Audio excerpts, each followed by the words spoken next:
Mọi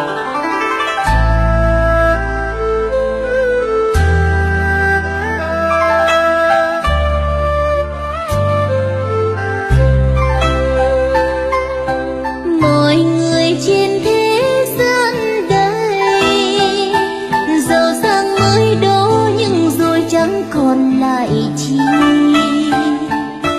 Cuộc đời là bể dâu tựa như nước cuốn qua cầu, buồn thế nhân sao đành hờ hững vô tình. Một mình ngồi trong suốt canh thâu, nhìn quanh trống vắng thấy mình chẳng còn gì đâu.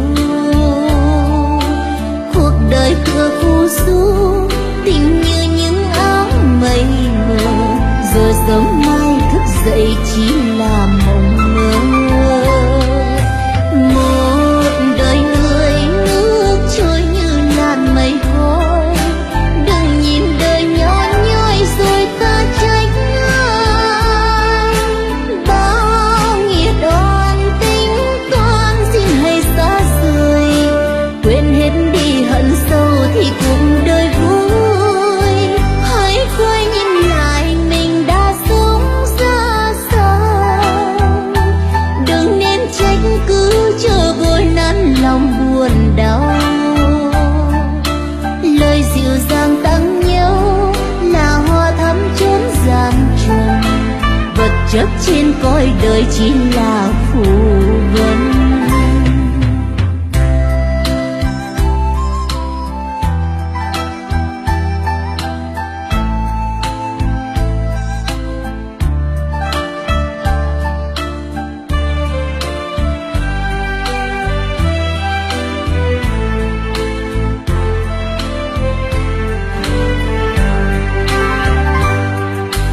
Một mình ngồi trong suốt canh thâu, nhìn quanh trống vắng thấy mình chẳng còn gì đâu.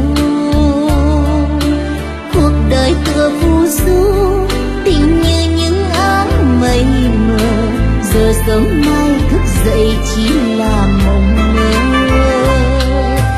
Một đời người nước trôi như làn mây khói, đừng nhìn đời nhỏ nhoi rồi ta trách ai. Bao nghĩa đoan tính toán xin hãy xa rời, quên hết đi hận sâu thì cuộc đời vui. Hãy quay nhìn lại mình đã sống ra sao, đừng nên trách cứ chờ vội nắn lòng buồn đau. Lời dịu dàng tặng nhau là hoa thắm chốn gian truân, vật chất trên cõi đời chỉ là phù vân. Rồi sớm mai thức dậy chỉ là